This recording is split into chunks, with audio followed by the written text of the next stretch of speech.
Yes, so welcome everyone to the SWForum.eu second workshop on research challenges, collaboration and coordination in European software engineering projects. Our aim here is to, we have three topics that we're aiming to discuss here. Open research challenges that are of interest to the European software engineering community. Collaboration opportunities, and we'll have a little bit of a talk later on about possible mechanisms to define that, and actually then how we develop a self-sustaining and self-governed research forum at a European level for research software across the continent. We issued a call for contributions to actually have the discussion led by the community rather than ourselves, and we have two of those contributions that are going to be discussed during this session. And from that point of view, we asked that the proposer of the challenges actually comes forward and presents what they see as their challenge. And I was very pleased to see that actually the first challenge, an ecosystem for analysis software, which I think is something that I can understand very much from the point of view of actually how I've worked in the software domain, is going to be led by Michael Schaldro from Technical University of Eindhoven.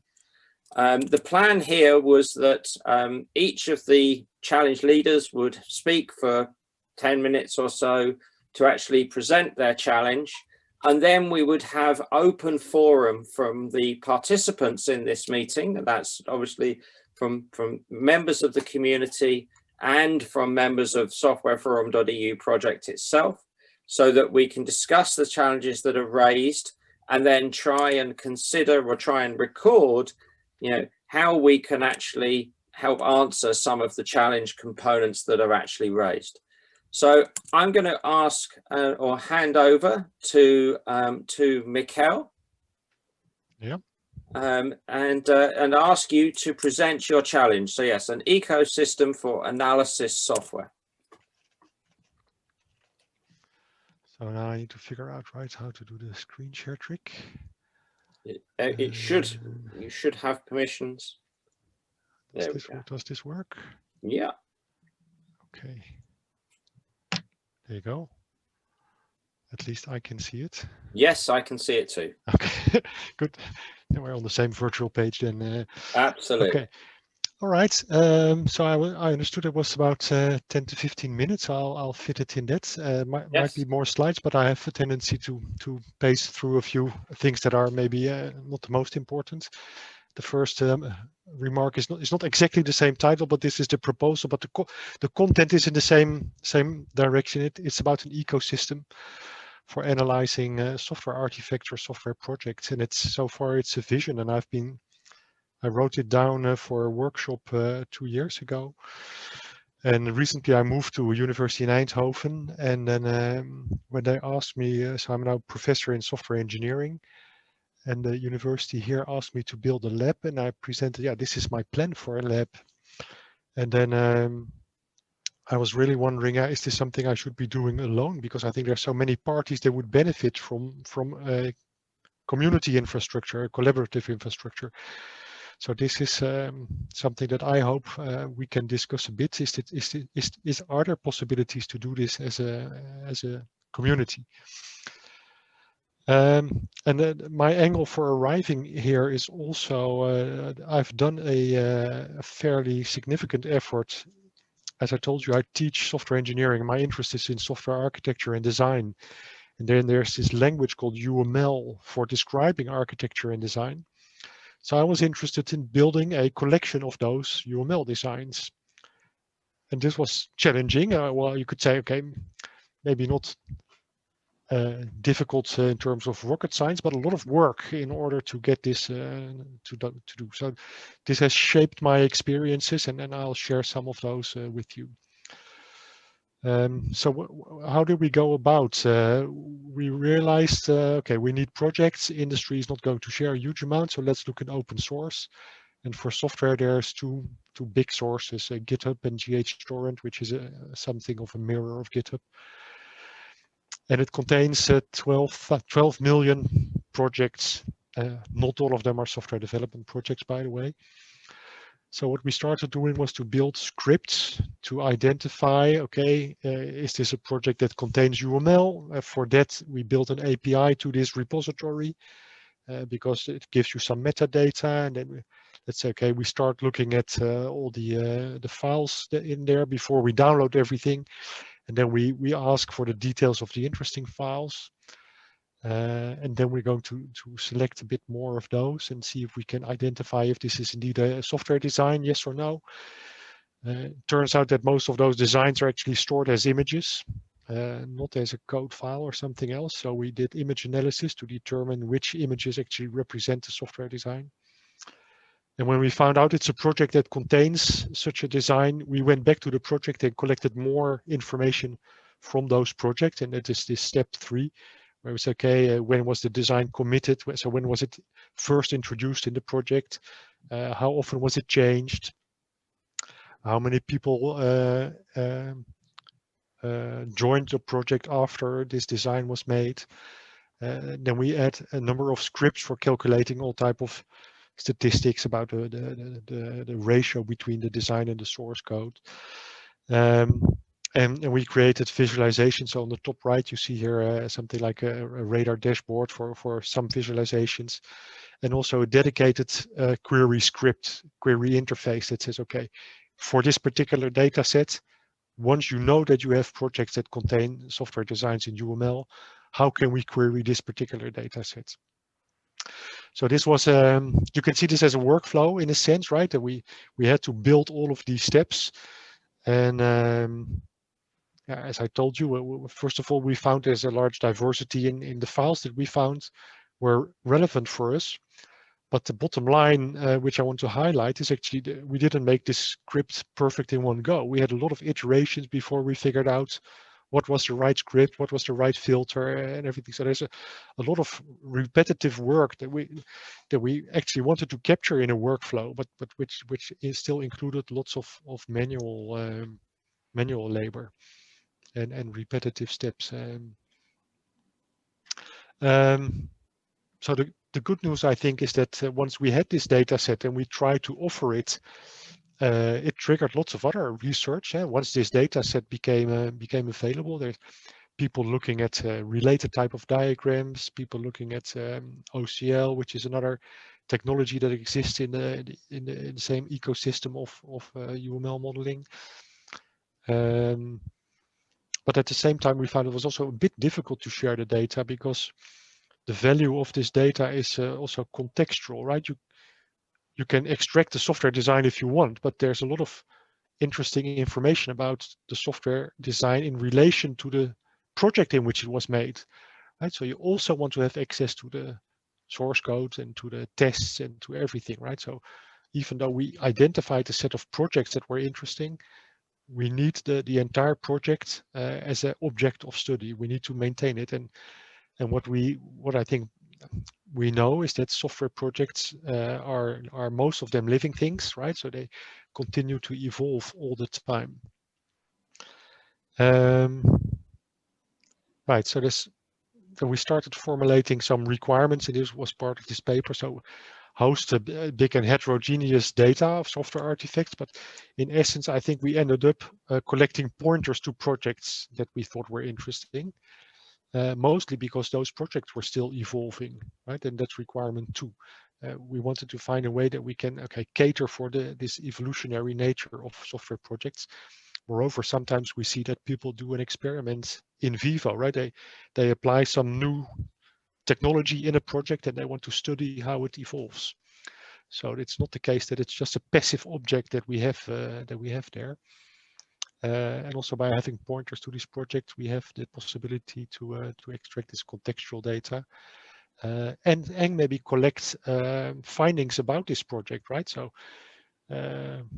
imagine it's a butterfly, but now someone has studied it and it says, okay, the UV reflection of the butterfly is like this. We don't want someone else to do the same analysis again, right? We want to store this analysis results together with the project that it comes from. So that's requirement 4. And the requirement 5 and 6 are actually more aimed at the community, right? So having an infrastructure where people can share their data, but also their analysis workflows, I think is a huge enabler for transparency and replicability, right? So currently, whenever one other group tries to replicate the study of another group, it's always leading to different results. Yeah, I haven't seen 2 papers on reverse engineering that give the same result from a reverse engineering activity. They're always different. Yeah, and this is a poor basis for doing science, right? So having the possibility to run the same tools allows for much better comparison, for much better benchmarking, and also for use in reviewing of papers, of course. Moreover, what we currently have is, I think, what would it be? 50, 100 groups in software engineering, all of them making their own tools. And very difficult to actually connect those tools together. It's okay, at first I want to use Group A's data extraction tool and Group B's filtering and Group C visualization. This is extremely labor intensive if you want to achieve this. And moreover, anyone else that wants to make a similar combination needs to do all of it, all of the integrations again. So the possibility to collaborate and aggregate tools, I think, can be a huge enabler for the research community. And another effort that we found would benefit from collaboration is actually curation.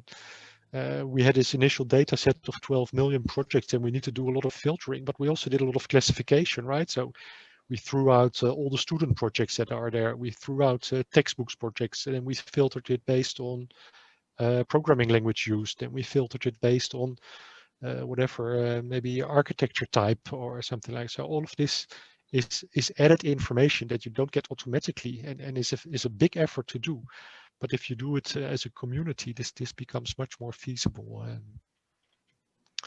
Yeah, so this is I suppose my wish, my dream, that we move towards a European or at least an international infrastructure where we can jointly analyze software artifacts, software projects in general. I sketched an architecture, and this comes from the workshop paper that I wrote.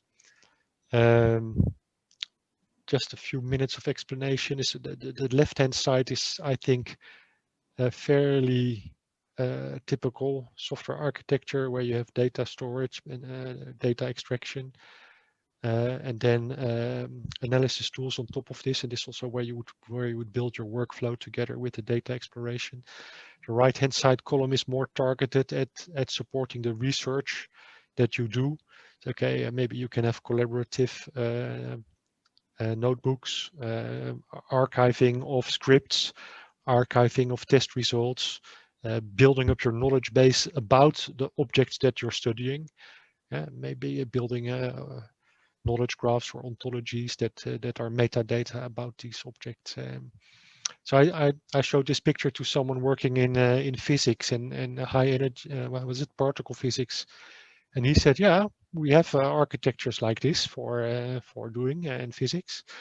So he was wondering what I really wanted, and I say, okay, we have this vision, but we don't have it running. And then he said, yeah, but in physics we're so used to collaborating that we've started setting this up, but I think we're not at that stage for computer science and software engineering. So there's a few details about some of these layers, but I'm not planning to show all of this. The thing that I do want to highlight is, the picture here on the top left shows a workflow, and this is part of a project that is started by some 2-3 universities in the US that are working on reverse engineering. So each of the blocks that you see here is actually a computational step in this workflow. It's either a data extraction or filtering or something like that, and they're targeting reverse engineering.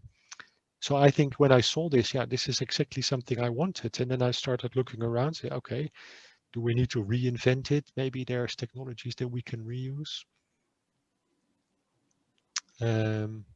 Yeah, when I thought about the benefits, I thought, yeah, so my area is software architecture and design, but I can easily see that this is interesting for people in the mining software repositories, in the software maintenance community, in the testing community, in a virtual collaboration, online teams community. So so there's a question, okay, how broad, how generic do you want to make it? And then that is my roundup slide. So I presented a bit the effort that we have done in trying to build a data set of software designs, and I mentioned a little bit the effort that we went through. I didn't mention the duration, I suppose, but our effort of building the scripts and getting the data was 1.5 years. So I thought that was a long time, and we worked with 4 or 5 people on it. I suppose not full time, clearly, but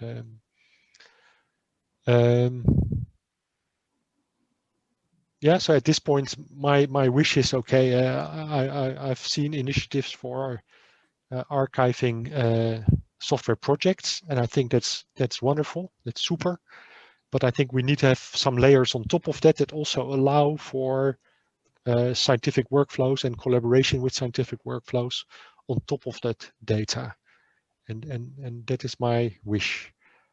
And I'll stop there. Okay, well, thank you very much. So thank you very much, Mikhail. I open the floor to questions. I have a question for Michel. So my question is,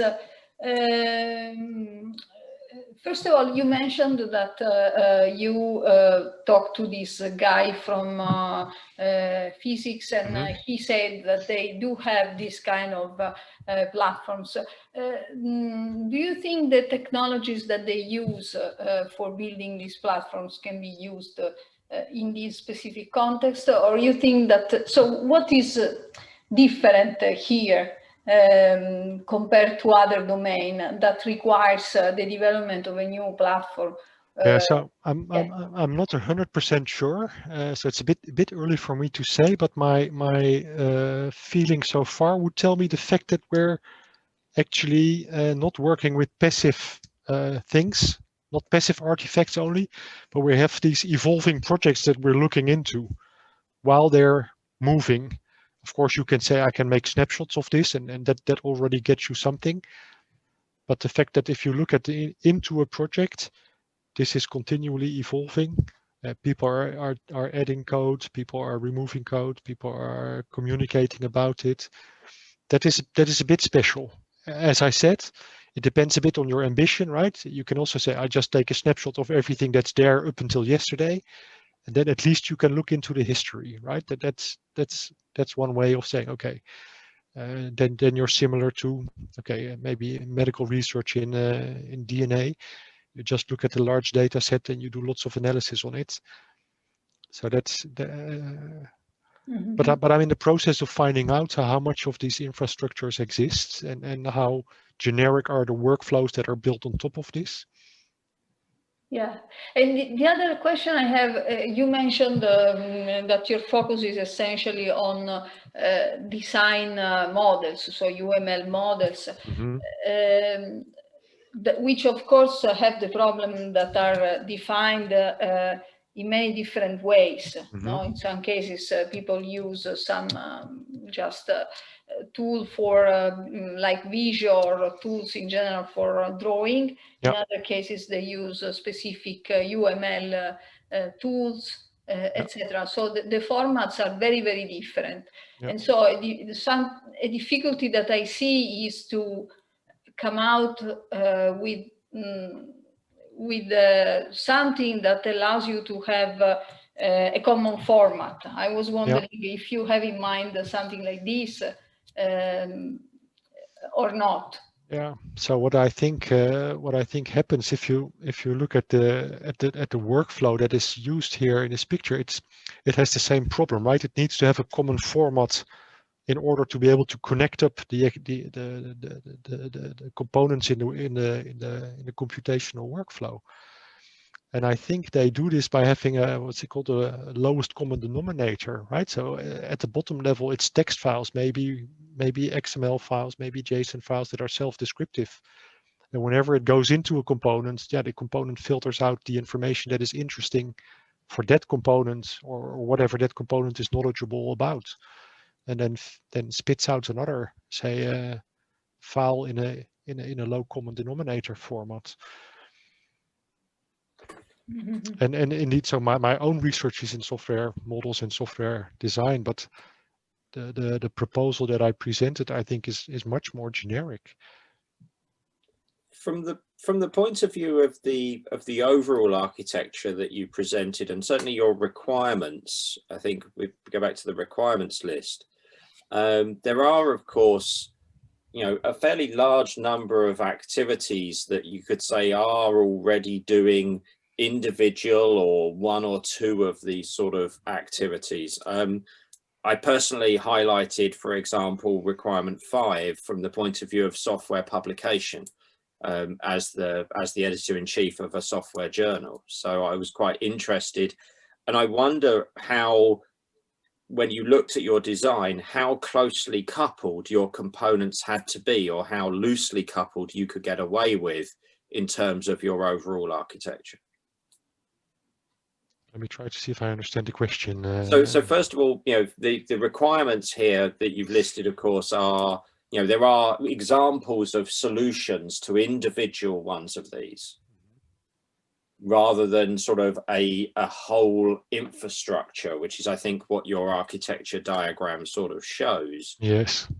Could you replicate your functional infrastructure with those loosely coupled solutions to individual requirements in a manner using existing solutions, do you think? Or is it something that you really need to build? So again, I suppose my knowledge of the existing solutions is not good enough in order to say too much about those. But what I see that I mean, on this layer here, you see this is where you entered at the bottom left, you enter data into your system, right? It's called crawling or extraction or something. So there's a few decisions that you need to make there, right? Is how often do you do this? How frequently do you do this? Especially if you monitor a running project, right? You can say, okay, I do it once, that's fine. If you look at a large project, there's lots of activities going on during a day. Maybe you want to do it every minute, every 10 minutes, just in order to get an accurate picture, right? But that I suppose that's a choice. That's on the data entry. And I think for many practical purposes, a low frequency of once a day is probably good enough for many purposes. So go ahead.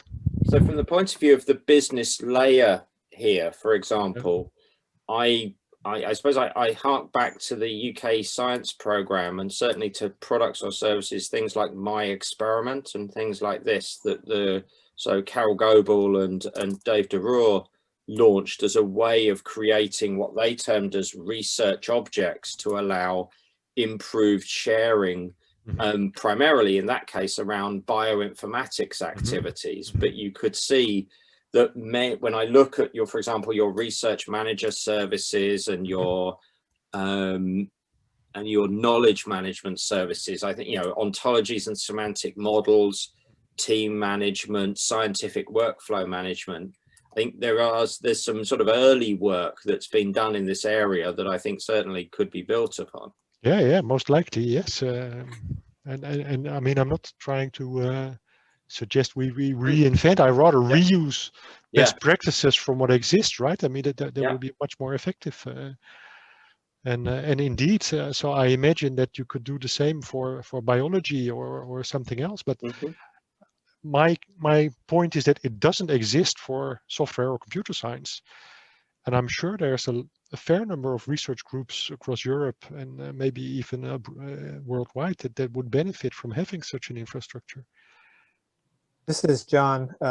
first of all, I think what you're proposing is very much in the spirit of what we're trying to do in SWForum.eu. So it's great in that sense. It's really very pertinent.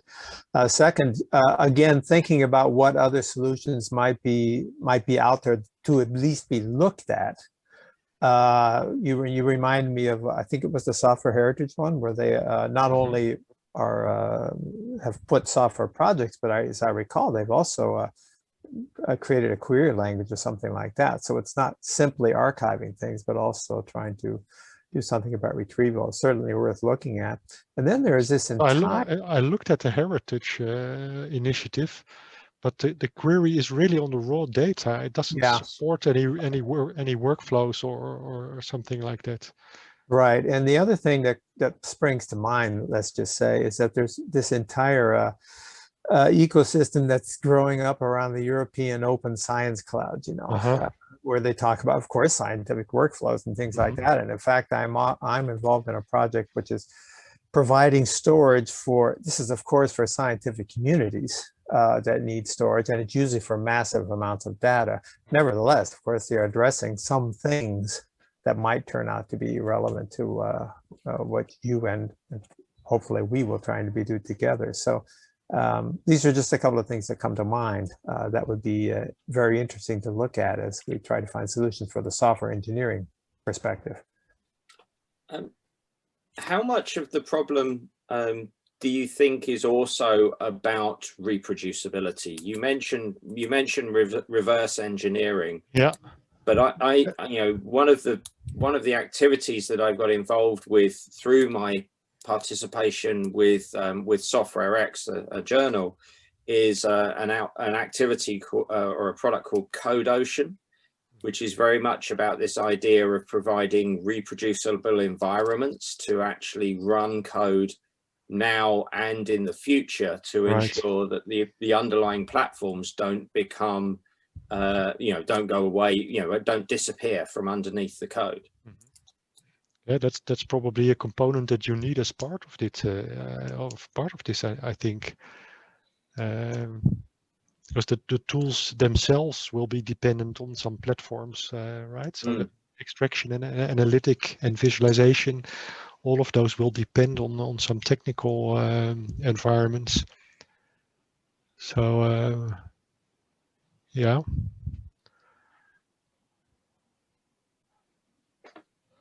Okay.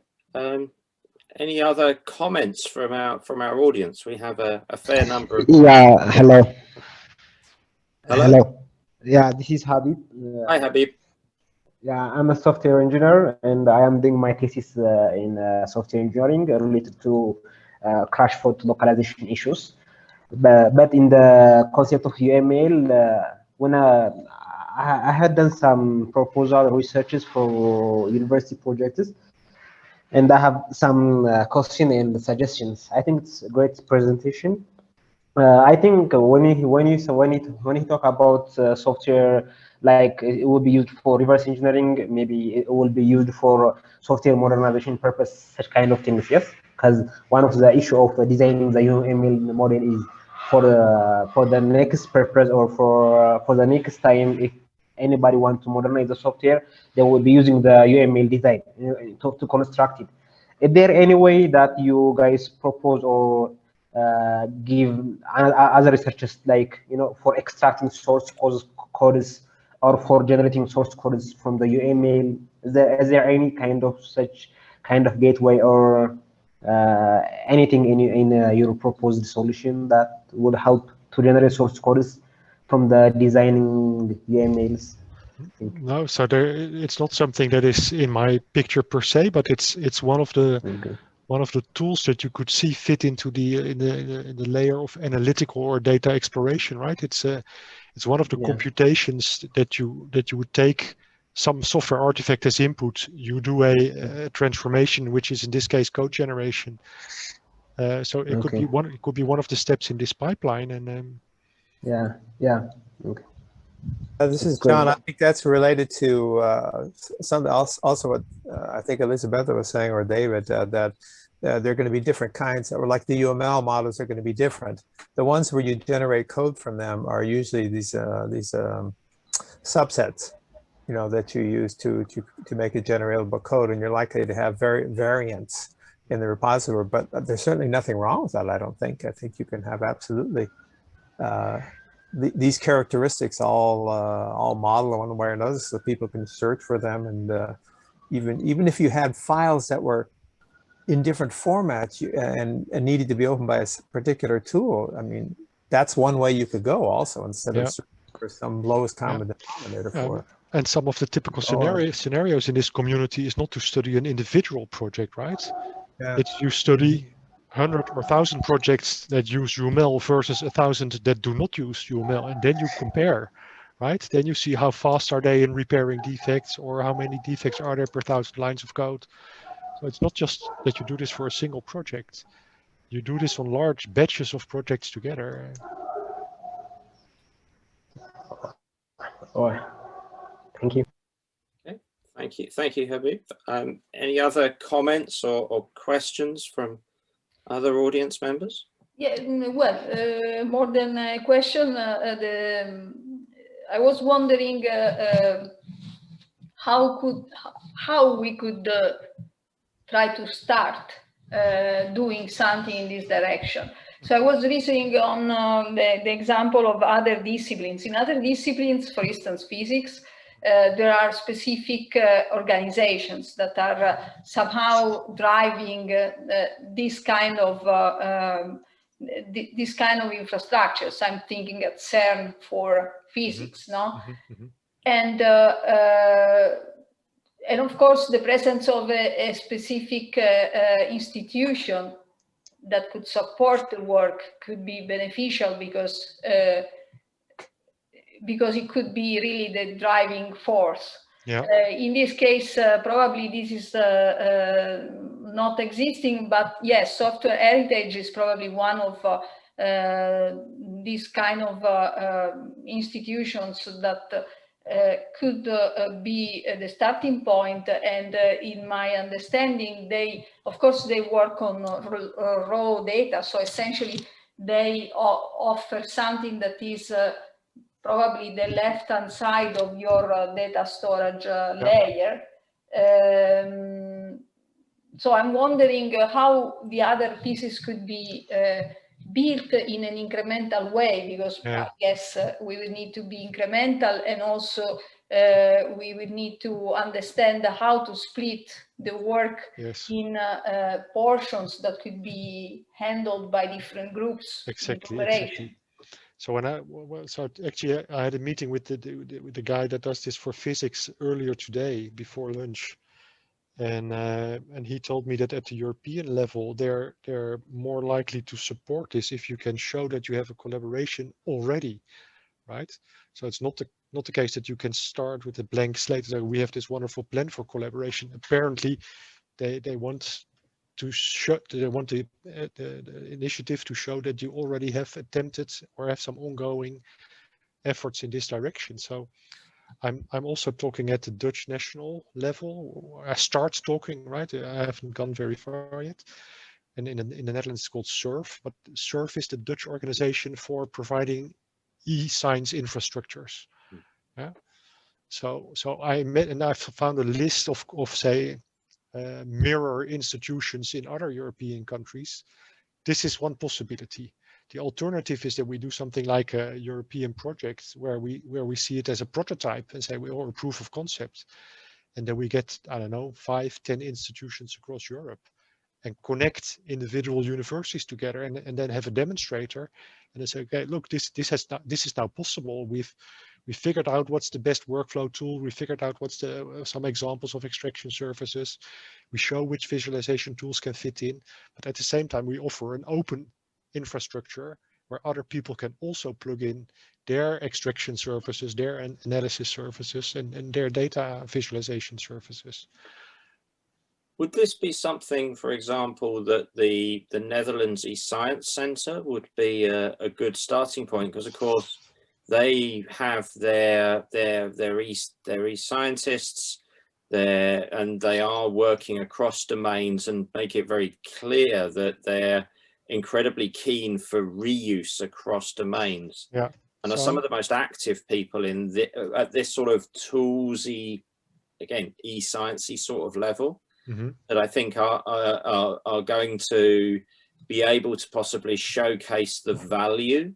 Because I think one of the key problems with these sorts of tools always is this showcasing value when you're then presenting towards a funder to say, you know, you give me some cash to actually do this is a proof of concept.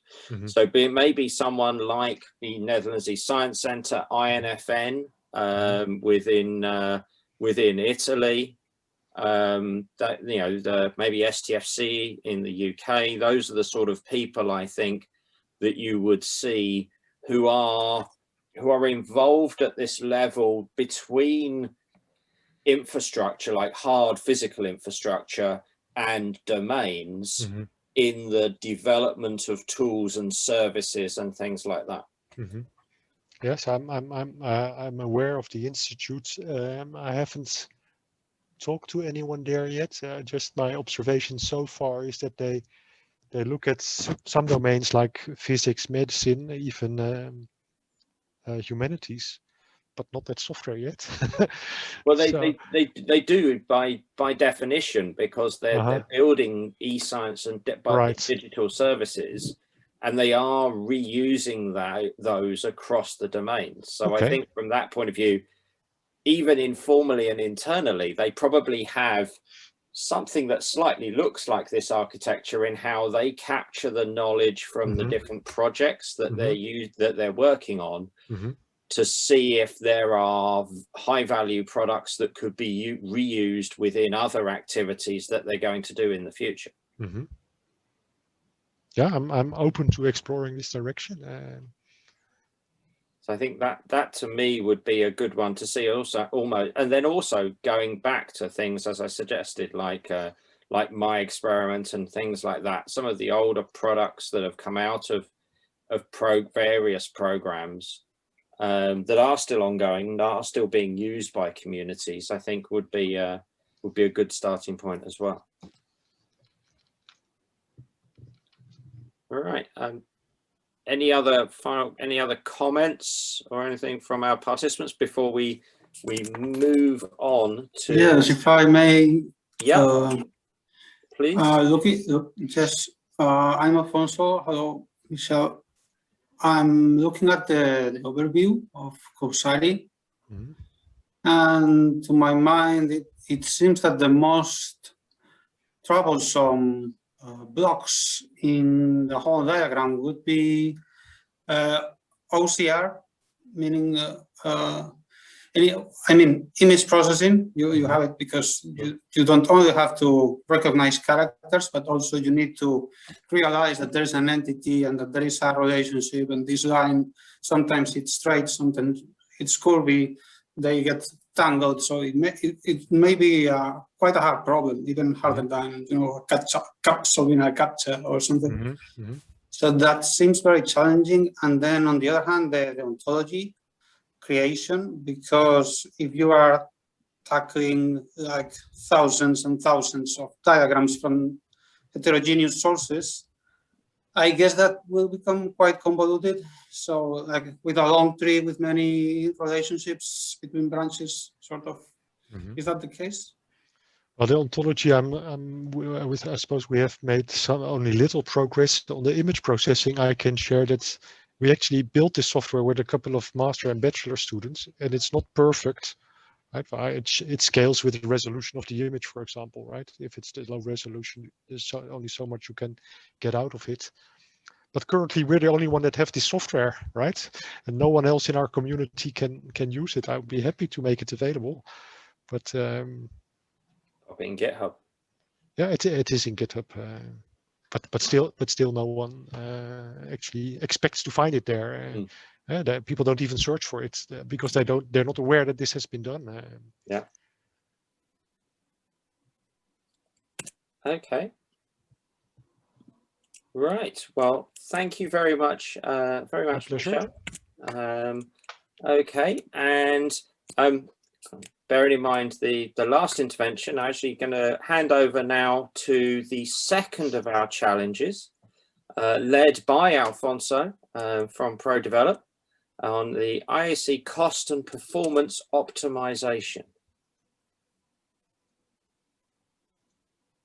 Yes, I'm trying to find a way to share my screen. The green share screen button at the bottom should. Yeah, thanks.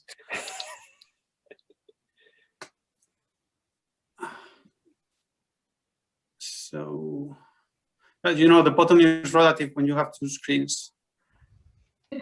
So this should be Bottom of one of them. There we go. that one.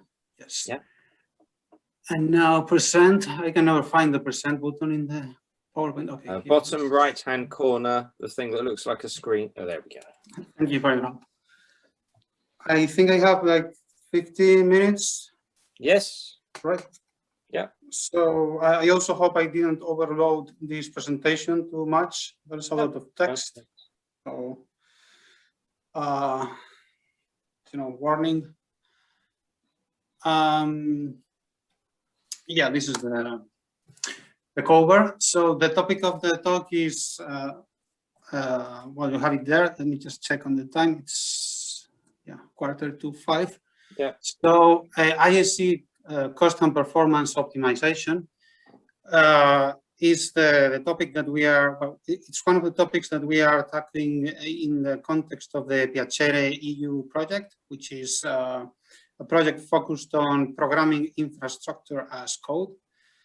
As you know, increasingly during the last well, years, I suppose, infrastructure, meaning servers, for instance, and databases are managed remotely and hosted remotely in the cloud by some cloud service provider. And they are to be dealt with in a logical manner. So in a sense, we are dealing with physical assets that are handled as code. So it's a kind of software and therefore relevant for this forum. So in managing such architectures, we usually want to optimize two aspects of them, which are cost and optimization. Well, the project, you have some details there. It's quite, you know, complex. It has like 13 tools, including an infrastructure execution manager. But the part of it that we are focusing in is on the at the bottom. Sorry, let me go back. At the bottom, we have the infrastructure advisor, and this whole section deals with the optimization of platforms and also self-healing and self-learning components that will, you know, detect security incidents, failures, like when a server is not responding for any reason or whatever, and then they have to bring it up again, that sort of stuff. Now, the process basically goes as follows. We have two people, two managers, be it people, actual people, or, you know, a software component or something else, and they are focused on these two tasks, one on costs and the other one on performance. And these are conflicting objectives, so we have to get to an understanding, to an agreement. The cost manager defines and uses the cost metrics at the top left of the diagram. And the performance manager does the same with the performance metrics. So they define these lists of ways of measuring these concepts. And then they assemble to debate, oh, sorry, I do that all the time, to debate and reconcile these metrics so that they generate two kinds of documents. The first one is a composite document of sorts, which contains the IAC metrics, the metrics for both cost and performance optimization on infrastructure as code. And on the other hand, they produce an action list, which is the actual instructions to optimize the physical assets provisioning. When they produce the composite IAC metrics, they also have this feedback loop so that they update their metrics. the first approach we take, I'm going to try to be skimming through some of this content because it's quite a bit. It's quite substantial. One of the sub-processes in this whole optimization process is the cloud service provider selection. And for this, well, there are studies. I'm not going to noodle on this, but basically you have a service level agreement from your customer, and then you evaluate the performance of your models, you detect the errors, you gather some results, and then you feed that back into the loop until you take a decision and subcontract some service from a CSP, a cloud service provider. On the performance optimization side, there are a wealth of things that we can optimize for, such as response times, latencies, which is not always the same as time, because of network transits and other effects. You want to maximize the availability of your application. You want to minimize deployment overheads because these are very costly. They involve, having people on premises and making adjustments and fine-tuning and custom deployments, which is costly and time-consuming. And well, some others, you want to maximize security, resiliency, minimize code waste, and so on. So that's on the performance side. On the cost side, we have some others, a lot of others. You want to minimize the initial investment. For instance, the cost to migrate to another cloud service provider if you are already working with one, or maybe many if you are on a multi-cloud configuration. You want to minimize the capital expenditures. You want to minimize the operational expenditures, which are recurring, for instance, license payments, and well, minimize all associated costs such as formation, consultancy, audit, etc. On the security side, you want to minimize both the impact and the likelihood of incidents, and maybe you want to define some caps. For instance, I agree with scaling out my application as a result of triggers from increasing demand up to a point. So I set up a cap and say, okay, I'm going to spend, say, $10,000 a month or whatever on licenses and costs. And then from there, you will just downgrade the performance of the application.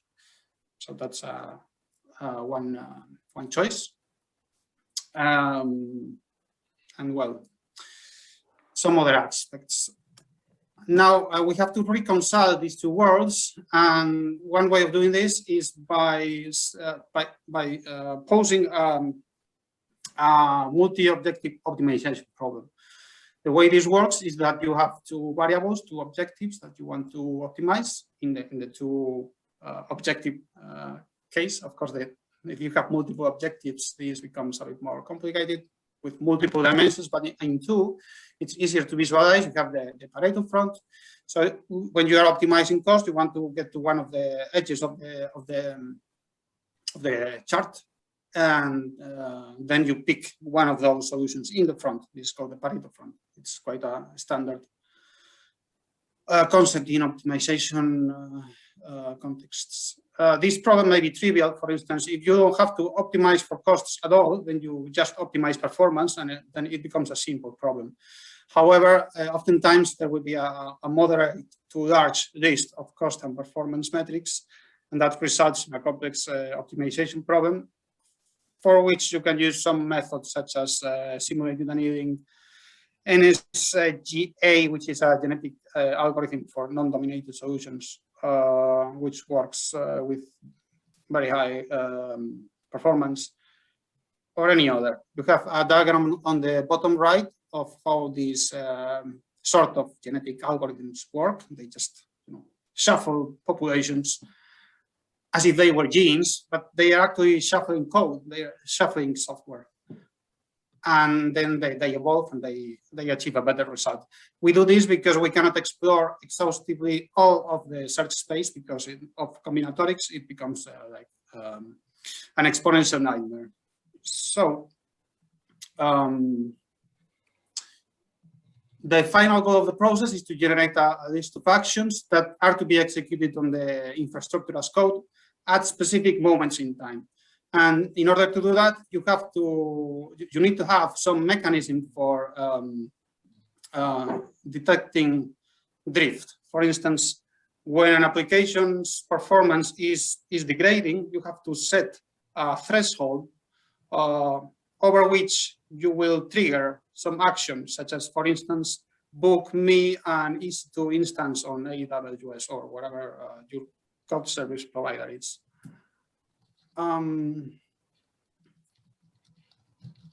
So it is important to define all of these special cases, both for recurring events. For instance, every week you have to make a backup, or for event triggered, such as increases in service demand. Because everything that you don't define there will be tackled by general scope system optimization routines, meaning that you will arrive at a probably good solution, but it could be better. So the third and last part of this reconciliation process is to update the repositories. As I said, we have a feedback loop. I just showed it on this slide. Yes. So if you see here, it says update. So this document updates these other documents with the cost and metrics, with the cost and performance metrics, so that we get better in this model of DevOps, which is based on Pressman's virtuous cycle of continual improvement for software development methodologies, which is referenced there. A very advisable book to pick, to click through.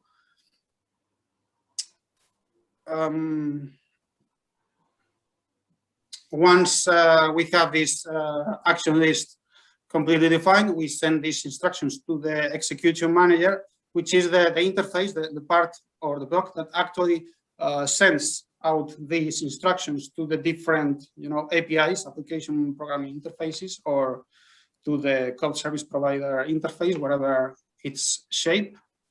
And then from there, they are executed. But this execution process is also kind of tricky. So the thing is that various cloud service providers operate with different degrees of granularity, of resolution, of latency, and so on. So even though you may have the same action list, if you issue these orders to different CSPs, then you may get different results, meaning that your application will be optimized in a slightly different way, or maybe more than slight.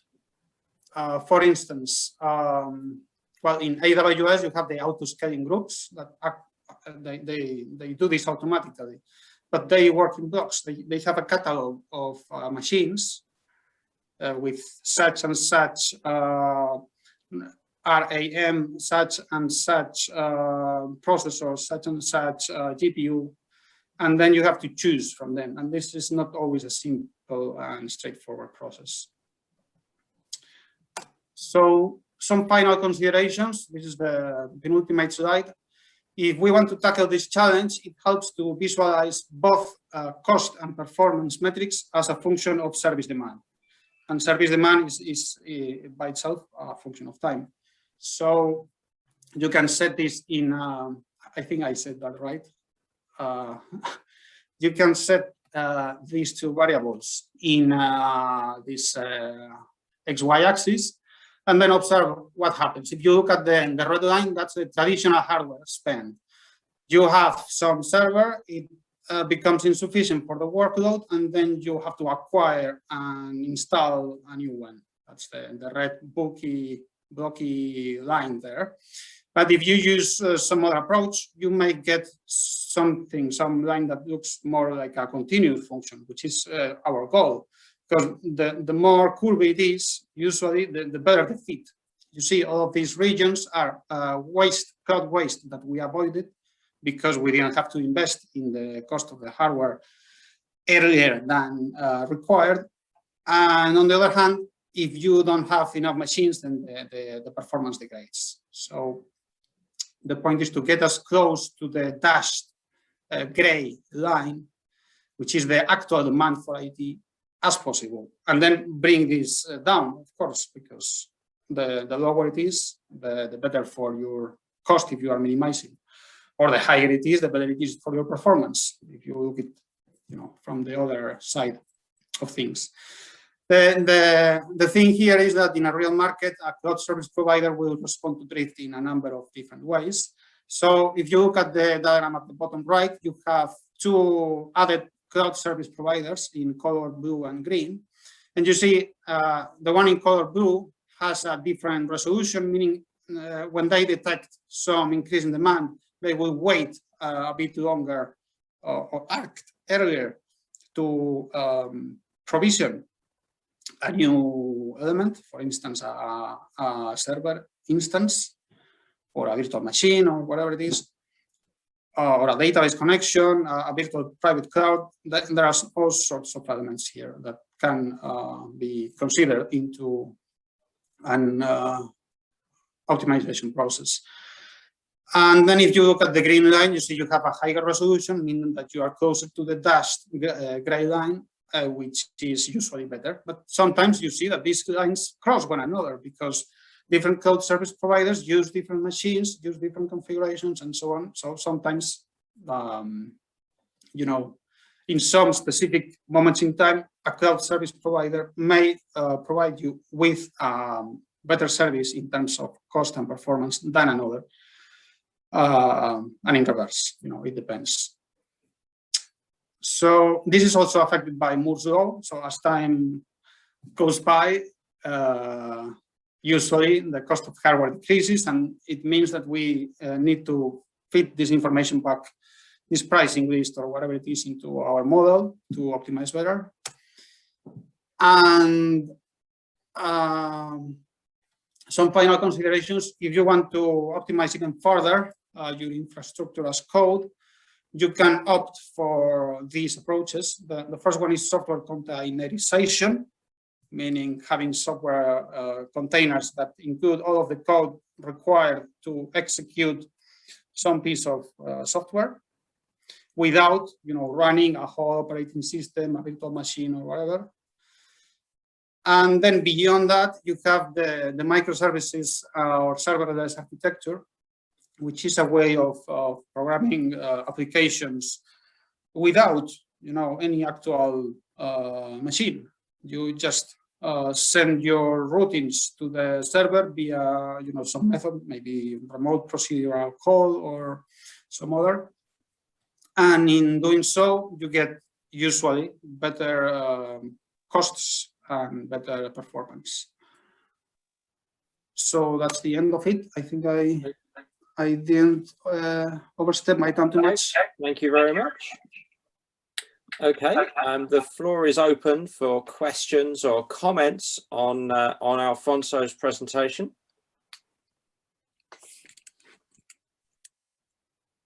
Okay, well, I'll start off from the point of view of just on one of your last slides where you were talking about differing cloud providers and differing infrastructure providers. That of course does depend on your consumer being able to very easily customize whatever they are producing as infrastructure as code onto whatever platform those different providers are providing. We've seen traditionally, of course, the difficulty with different providers' interfaces not being there are, as it currently stands, unfortunately, only a small number of open standard cloud interfaces that have been defined, and that's right. Something long term, without somebody in the middle, that's an issue. And then the other one you mentioned here, of course, and you show the different costs in your plot on the right-hand side here, is the real understanding of differing costs and what that really means to a consumer. We've got some service providers, for example, Strategic Blue, that are very interested and very good at optimizing to the lowest cost, the provision of services, and taking that risk on behalf of a customer. But are there other ways that you could see, or how would you see the project and the activity that you're suggesting as a challenge? How else can we solve some of these challenges, or what are the other routes that you see? Well, first thing, usually a cloud service provider and infrastructure provider will be the same in this context, or the infrastructure providers will be subcontractors of the cloud service provider. Then regarding your question, I don't really know what to say, but I can illustrate you with the diagram, high-level diagram of the Piacere project, because the logical step forward, in my view, would be to first be able to operate multi-cloud infrastructures. And then once you have multi-cloud infrastructures, you can actually benchmark your cloud service providers and optimize. Otherwise, we typically have to rely on whatever tools are given to us by the CSP, and we can do some in-house fine-tuning, but that's pretty much it. We have to stick with what our provider gives us. However, there are initiatives in open source code management, on open source infrastructure as code management that we are exploring throughout the project. This project lasts for 3 years. We are in month 6, I believe. So it's still a long way ahead, and we will surely find or attain some interesting results during the course of it. Okay, it's probably worth having a look at the EGI Federated Cloud, which built a multi-cloud environment based on open standards that I was the architect for. So it'd be worth having a look at actually what they've done, particularly in the abstraction away from the end cloud provider by the use of open standards. I'll check that out. Other comments from other participants, please.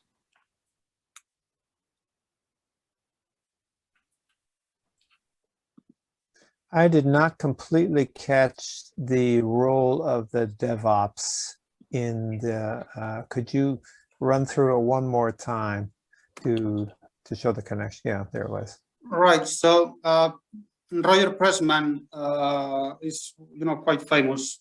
You all probably know him, or at least his name or his books. Yes. And he came up with this methodology of continual improvement. And if you look at the DevOps icon, which is like a design for infinity, it's actually just the same circle, but with a twist.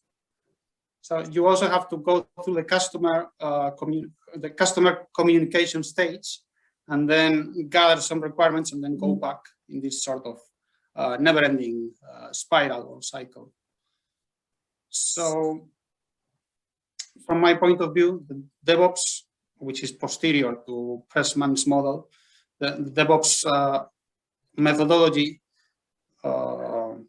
it's very much related to the spiral model from Pressman. So I encourage you all to check out that website, or it contains a wealth of information on how to deploy complex software projects in an agile manner, and that sort of stuff. Okay, fine. I'll check it out.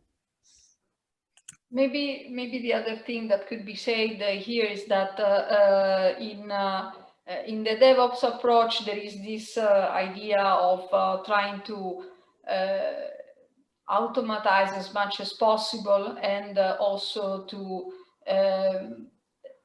incorporate operational aspects as part of the development phase as well.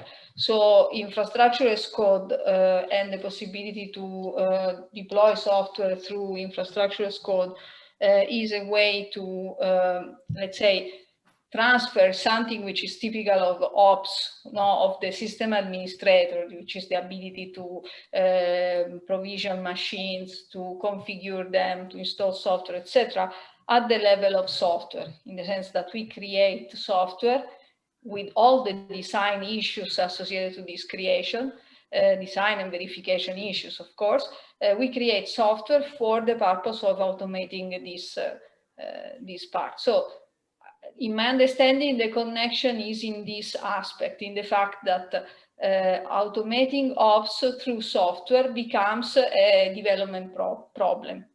And then, of course, now Alfonso has introduced here this trade-off between cost and performance that needs to be considered and planned somehow at the same time when you are designing the infrastructure as code that you are going to use for your deployment and for the execution of the operational aspects. Okay, now I understand. The DevOps is a perfect receiving workflow of integrating the innovations of infrastructure as code. I see, now I'm beginning to see what you mean. It's true that they are not entirely the same. Obviously, the DevOps methodology separates or sets apart these two worlds of development and operations.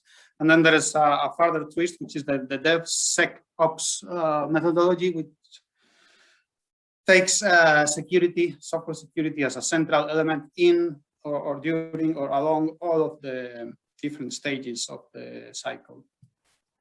So yes, they are, manifold. There are many variants. But DevOps has become really popular, so it must be due to something, right?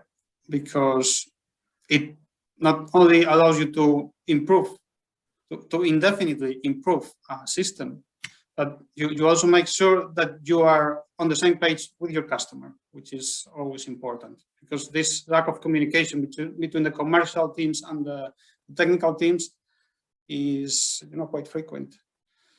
So this methodology helps tackle that hurdle, that difficulty.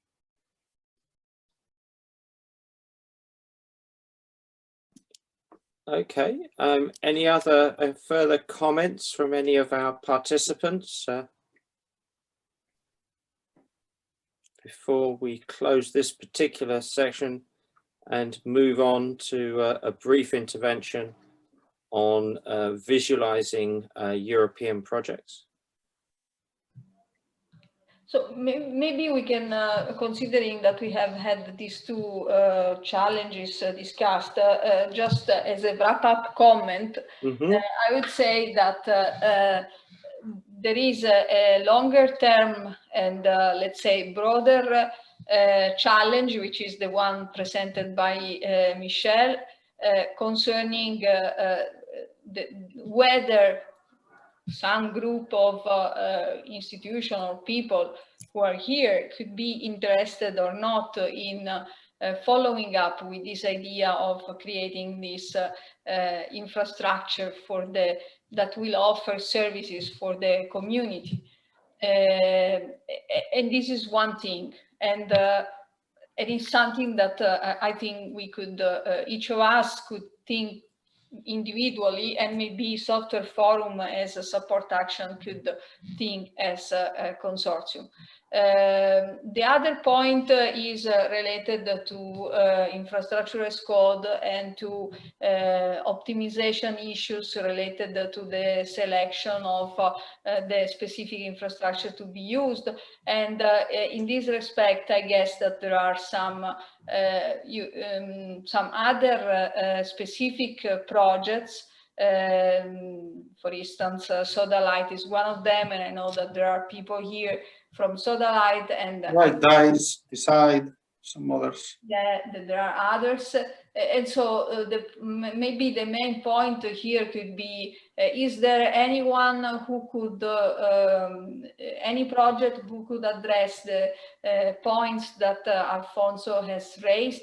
Of course, Piacere is at the beginning. Other projects are more toward the end, and maybe could offer something that could be beneficial also to Piacere. So maybe the thing that the take-home message in this case could be think at if and how you could support Alfonso's issues, and whether there is a possibility to create a collaboration on this aspect.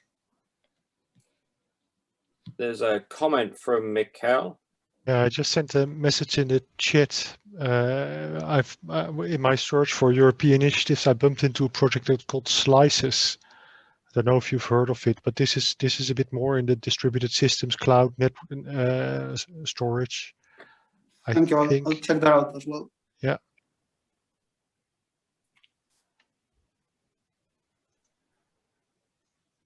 Yeah, generally, it's Dario speaking from Radon. If you need a framework that allows you for mining software metrics or doing a prediction based on these metrics, you can start from Radon as well. So we have one project that is about defect prediction of infrastructure as code, and we already provide a framework to mine projects, mine metrics, and build machine learning models starting from these metrics. So yeah, I don't know if it perfectly suits your purposes, but then if you need to integrate new metrics or new whatever, you could just start from Radon instead of starting from scratch. Start from Radon.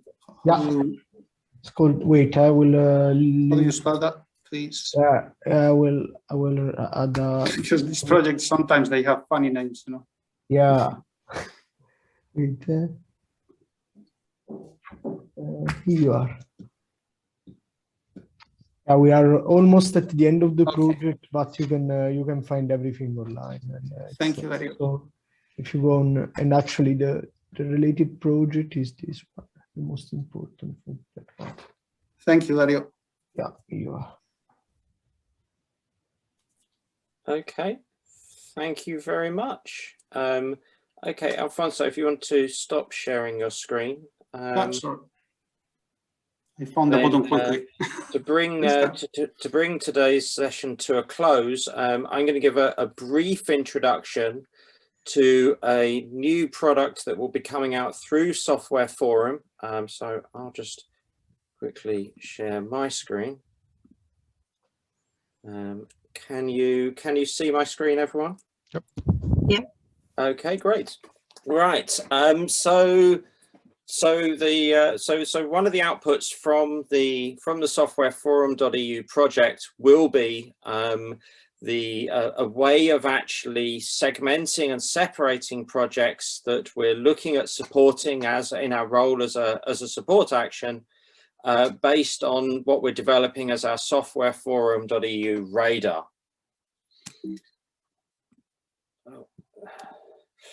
Now, Software Forum, of course, has a number of objectives, and creating the self-sustainable forum is one of the discussion points for one of the sessions within this workshop. We've got cross-fertilization between projects, and I'd like to think actually we've seen some of that even in the session so far this afternoon, where people have talked about previous projects or other projects that they know about to the two challenge leaders that have described the challenges today. We want to create a roadmap around European research, but we also want to enhance the visibility of EU projects and hopefully strengthen European competitiveness. And it's this enhancing the visibility of EU projects that we're aiming to utilize the radar technology from. But first, I'm going to have a little wander back through a marginal piece of history to say that this isn't the first time that we've looked at visualizing projects within a landscape to try and actually perform this enhancement. We started off quite a few years ago now in a support action called CloudWatch, where we were looking at supporting and understanding the cloud computing landscape for European activities, and we utilized the NIST cloud computing framework as a taxonomy to actually describe the projects, and we came up with a number of visualizations here that we use to support clustering. And I'm sure you can say, looking at these visualizations, that they're pretty, but they're not particularly easy to understand. So though they were a success at that particular point of view, we wanted to do something better. Unfortunately, within the cyber watching project, we still considered at this point, well, you know, we'll still think about the allocation and usage of a taxonomy to actually mark up projects that we're supporting. And we still use biplots as a way of visualizing clusters and hierarchical clustering dendrograms to actually showcase the clusters that the individual projects would fall into. These weren't perfect, and we realized that, you know, there's a number of key objectives that we really need to make sure that we fulfill for improving our understanding. Well, the first point is it's got to be a single visualization. You know, there, as you saw on the previous slides, we had biplots, we had dendrograms. We were using multiple different visualizations to try and showcase the landscape, which wasn't useful and in some ways caused, I think, more confusion. We also, of course, want this to integrate as a particular tool with other information sources of relevance within the project. It's, of course, got to be useful to many different stakeholders. You know, the aim here is that we're creating a visualization that showcases a particular landscape. In the case of SWForum, the software engineering and the research software for landscape. So it's got to be useful for different people. It's got to be useful to people that fund the projects, the European Union, the European Commission. We'd like to think that outputs from these projects will be sustainable and could go on to create, we would hope one day, the unicorns of the future. So technology licensees and investors. So these visualizations have got to be quick, simple, and easy to understand. We've got to be able to extract key information quickly and simply. It's got to be something that we can understand the degrees of freedom for the visualization. It's got to be easy to navigate, and we've got to be able to filter down in that information that we're providing so that people are able to specifically locate items of interest to them. So we came upon the idea of using a technology radar. Now, this is not a new idea. We found this idea from someone else, and we found this from the originators of the technology radar, ThoughtWorks.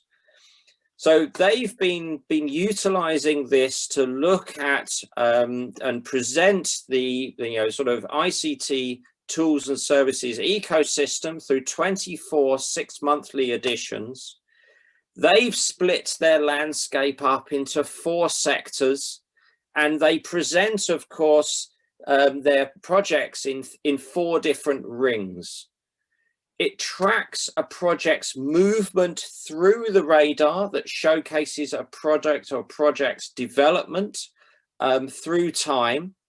But each time a new edition is made, it is a static visualization at that point of the state. It's the state of the union, as it were.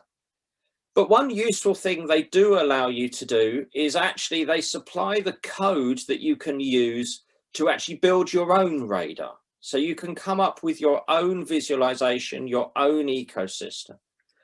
So we did that in the past, and we did that through the cyberwatching.eu project, and we created our own project radar. In that case, we built our own taxonomy to actually segment the landscape of cybersecurity into 6 different sectors. We've released 6 editions through the lifetime of the project.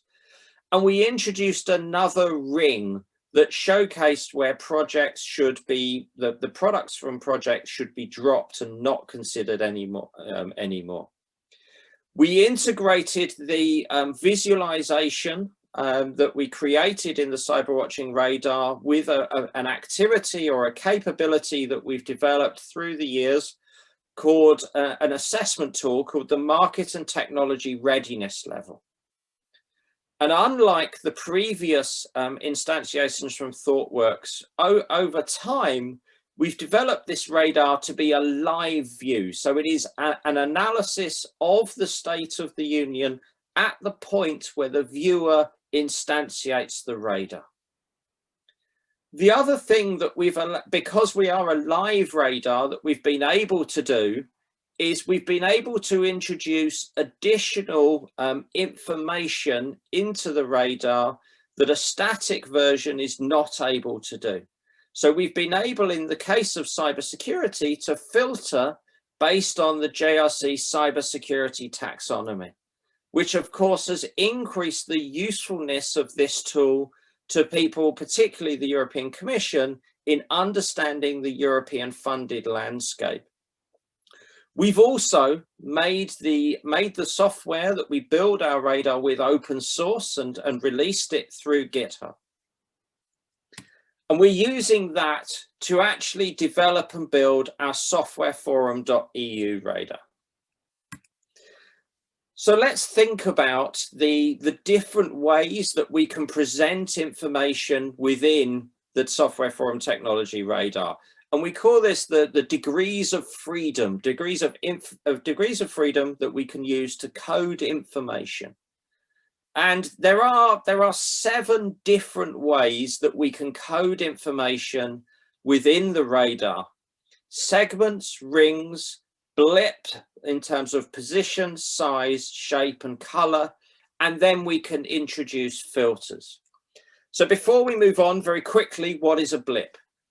Within the context of the radar, a blip represents a project identified by a unique number, and it keeps that number throughout the editions of the radar or throughout the lifetime of the radar. So project 2 in this case will be project 2 throughout the lifetime of the SWForum Technology Radar. The first degree of freedom that I mentioned was the segment. Now, the segment, for a radar, there are 2 different ways that you can code information. There's the distance from the center, which we'll talk about in the moment, but there's also the radial positioning. And we're able to split the radial positioning up into a number of equally spaced segments based on a particular taxonomy that we want to apply. And you can view the radar in 2 different ways. You can view the whole radar, the circular representation, or you can separately view the individual sector. We have our rings. I mentioned the distance from the center being a way that you can code information. So in the case of a radar in the traditional sense, the closer to the center a blip or a point is, the more important it is. And we try and utilize that same representation within technology radars. We can, of course, as we're positioning our blip within a ring, so at a set distance away from the center and within a sector, we can say that the position rotationally within that sector can encode some further information. it may be and you'll see later that the most logical way of doing this is actually to use that as a way to associate the blip with multiple different, with more than one sector. Blip size. So of course, you know, the size of a blip could indicate, for example, something like the value of the project that's being represented or something similar. So having different size blips could be utilized and are used in some visualizations to showcase importance and things like that. In the case of a radar, and particularly a radar where we're expecting very large numbers of projects to be shown, that of course can be difficult because we never want to have overlapping blips which would hide information that's being presented from the viewer. The blips can be different shapes, and we've seen that you can use different shapes, and as long as you're sparing and don't use too many different shapes, it can be clear where one shape is different to another, even with large numbers of blips that are present in the radar. You can see here the square, the circle, and the triangle are very clearly presented, and even if there were lots of them, you would still be able to understand and differentiate between them. One of the most obvious, of course, is around color. So utilizing different colors to showcase, for example, here we've RAG rated, or red, amber, green, rated our blips, and we can use that to show a measure of something that the blip is presenting, that outside of its association with position or importance in terms of radial distance or sector or shape or whatever. And then finally, on top of this, we're able to attach filters, and filters are different from the previous degrees of visualization freedom that I've shown, in the fact that you can utilize a filter to really showcase complex multi-value taxonomies that you can't use, that are very difficult or almost impossible to do with visual elements that I've discussed earlier.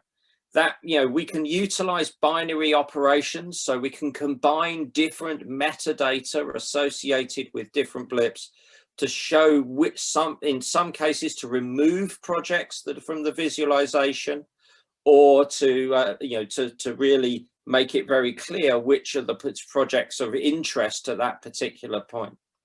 One key feature, of course, is that's very dependent on the quality of metadata that you have associated with your visualization. So we have to make sure that we have uniformly available quality metadata. So the SWForum radar, how are we going to do this? Well, the first one is we're going to simplify below the cyber watching radar down to three different primary affiliations. So three affiliations, there'll be three segments. We're going to associate or tag our projects as being either tools and techniques, platforms, or languages and frameworks. And our aim here is, and you'll see why, to go down to three, to allow ourselves to utilize not only the primary affiliation, but also to utilize what I mentioned earlier about that idea of blip position, to allow ourselves to show a secondary affiliation if necessary. And so you can see in the diagram of the right, any blip that is in the middle is just associated with that primary affiliation. Any blip that's on the left would be associated primarily with affiliation 1, but would also have some affiliation with affiliation 2, and the other side with affiliation 3. So we can allow ourselves to show that projects don't exist in a vacuum of one single affiliation, but they can have multiple. And we've seen in the past that this can be a useful tool. In terms of the radial distance, we've utilized the same titles for the rings as in the ThoughtWorks technology radar, But rather than assessments directly of individual project outputs in a qualitative manner, what we've done here is actually we assign a blip's location radially dependent on project age as a proxy for the quality or position within the software development lifecycle. So if a project, when the radar is assessed, is in the first 36 months of its life, it will go into the assess. If it's in the next 24 months, it'll go into trial. In the final 12 months, it will go into adopt. And then once a project has ended, for the 12 months after it's ended, it will be put into the hold ring. After which it will actually be removed from the radar, because we consider, particularly in this domain, that projects that have been over for longer than 12 months are likely to not be of significant interest to funders or for reuse. We're going to utilize two different blip shapes, the circle and the triangle. And that's mainly to allow us to really highlight new projects that enter. So new projects that haven't featured in a radar edition before. And this links back to, of course, to the radial position, where short-lived funded projects may enter the radar, not necessarily at the traditional assess stage, but further on, because of the proxy for project lifetime. Normally, projects will be a circle. So the triangles are for newly introduced projects. The circles are for projects that have been in the radar editions before. We are going to utilize blip color. And again, we are going to be within Software Forum. We are going to be supporting projects through the market and technology readiness levels tool to actually assess a project's readiness for market. And we're going to score these individually against themselves to actually say we're going to RAG rate the MTRL scores. And you can see here on the right-hand side and in the box that where we have a combined market readiness level and technology readiness level, both of which are 0 to 9, where we have a simple product of that to generate the MTRL score. We've got individual thresholds for the red, yellow, and green, or the red, amber, and green levels. And where there's been no assessment, and that will be the case when we start off with the radar, the blip will be black and white. For filtering, above and beyond the three different three different affiliations that we mentioned earlier, to further tag in the same way that I mentioned earlier for cyber watching, we use the JRC cybersecurity taxonomy. We're actually going to utilize the ACM computing classification system to add additional metadata to projects and products above and beyond. So we're able to utilize the ACM CCS as a filtering taxonomy. Now, of course, that has a number of different domains within that taxonomy that are not of relevance, and we've cut that down to use 5 of the primary domains that we're going to associate with projects, and of course their subdomains below them. So what's the radar going to look at? We've mocked it up here because we're not yet at a position where the radar is available, and I've got a simple cartoon of how you will see projects that have newly arrived with no MTRL score, projects that are progressing through the radar towards the center with the 3 affiliations. You'll notice that Project 7, for example, has an affiliation with platforms, but it also has an affiliation with language and frameworks because it is near the boundary between those 2 sectors. The other thing that we're able to do with this live tool, and this borrows very much from the output from cyber watching, is we're able to live connect the information for the individual projects that are highlighted by their blips with the information that's actually stored within the project hub, within the SWForum, within the Software Forum hub. And here we get a number of pieces of additional information out. We get the description of the project from Europa. We get a link to the project URL. We have the project's MTRL score, both its current score and any previous scores from assessments that it's completed, so we can track its progress. And then we'll display and utilize the project's individual ACM classification tags. So just to finish up, the SWForum.eu Radar, the radar is a proven tool for visualizing the landscape to allow people to utilize simple visual analytics tools and techniques to understand how the landscape has been developing.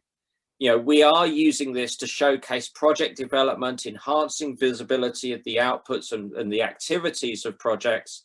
And the radar will be launched during the summer this year through the SWForum.eu website. So thank you very much, and I'm happy to take and answer questions. How has it worked out with a big load of projects, like when you've really had more than 100 projects? Actually, to be honest, because of the way that we've actually developed the radar, then having large numbers of projects actually improves the understanding and display of how the landscape is. It's easier to understand the landscape when there are larger projects, because you can see populations of projects moving through the radar. Actually, one of when you see, and particularly this has historically been the case in a couple of the subdomains within the cybersecurity area that have been historically under-supported, that you do get to a point where some of the sectors and some of the rings are not populated at all because there's been a lull in funding. So we can use that to show where funding should be, but we can also show where we associate the different types of degrees of freedom that we're utilizing. For example, very highly populated area, but with very large numbers of projects that have MTRL scores, we can show that there's high levels of engagement from those projects in terms of working with the support action of relevance to them and wanting to show the development of sustainable outputs from their projects.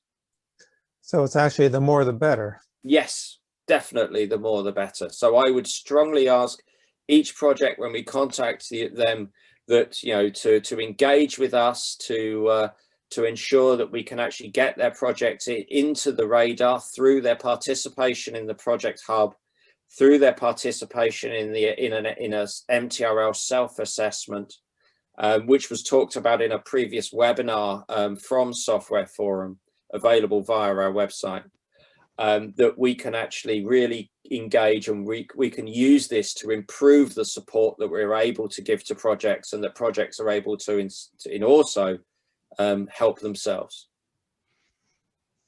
So is it correct that you're asking the projects to enter their own data? So we work with projects for the MTRL assessment. We ask the projects to enter their own information because they're the people in terms of understanding where they would view their technology and market readiness. But we'll provide support through SWForum to actually get that done in the first instance, so that there's a good level of understanding. We're setting up easy mechanisms to actually enter the information, and again can support the projects through that as and when necessary. One of the key things I'd say is that, from the accuracy of the information is of course much better where projects enter that themselves, rather than an external third party makes assessments of projects on their behalf. So we aim to start off or kickstart the radar with some assessments by SWForum, but we would always ask that projects themselves view the information that we're putting up about them and validate it in some way.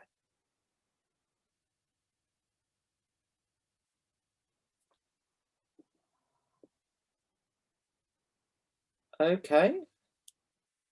Any other questions?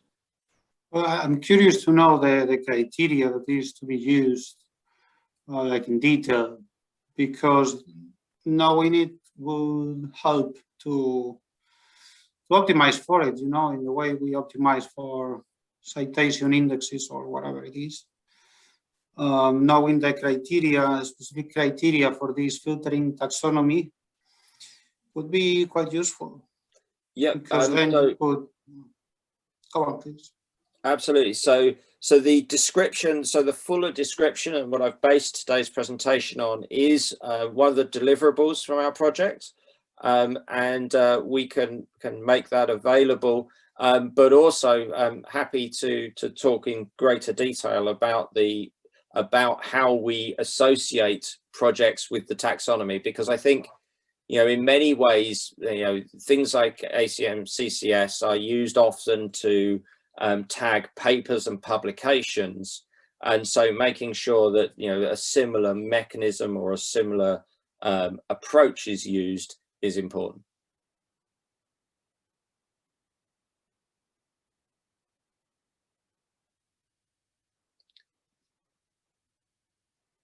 Okay, I'm going to stop sharing, and I'm going to let me just go to the gallery.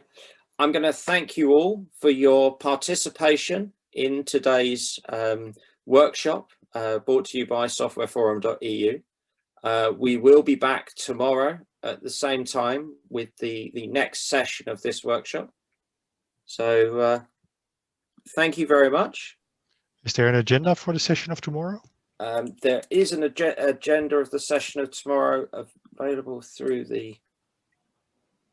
Yeah, the agenda is quite open. We have another slot of discussion of another challenge, and then we have a discussion on understanding how we can collaborate. Okay. This is the idea. So it is really essentially an open discussion. Yep. Thanks.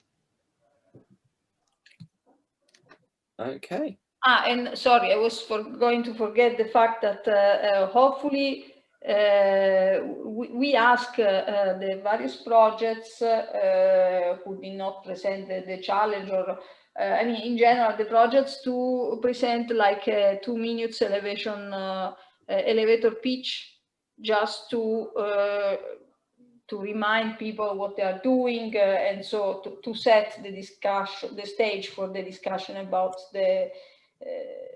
about how to collaborate.